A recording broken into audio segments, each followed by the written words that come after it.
C'est une souffrance pour tout amoureux du patrimoine. Le château de Magny, un bijou du début XVIIIe, est une ruine.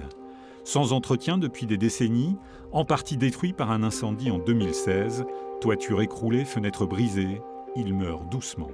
Sa propriétaire n'y laisse plus entrer personne. Pour le président de l'association de sauvegarde, la désillusion est cruelle.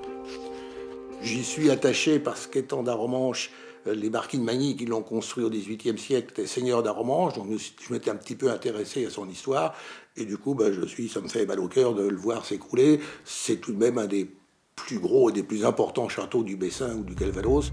La Fondation du patrimoine s'est intéressée au dossier Magny, aux côtés de la DRAC et du département.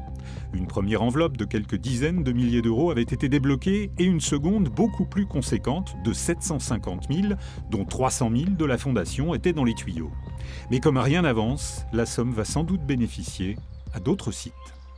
C'est un désastre pour le château, c'est désobligeant pour l'association quand même qui s'est battue depuis des années pour accompagner la propriétaire dans ce projet.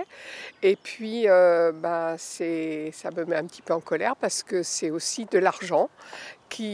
L'argent est rare, qui échappe à la délégation. Vu l'état de délabrement du château, il n'y a plus grand-chose à espérer. Mais au moins, tenter un minimum. La priorité, la première urgence pour le sauver, c'est de le mettre hors d'eau, c'est-à-dire faire un toit, et hors d'air, c'est de boucher les fenêtres. Et c'est la priorité, quel que soit l'usage ultérieur éventuel. Une fois qu'il sera sauvé, il pourra survivre, je dirais, un certain nombre de décennies. Pour le moment, il disparaît petit à petit. Magny n'est pas classé. Rien ne peut donc forcer la propriétaire, qui rêve d'un centre d'art contemporain, à laisser les amoureux du château prendre la main et le sauver de la disparition.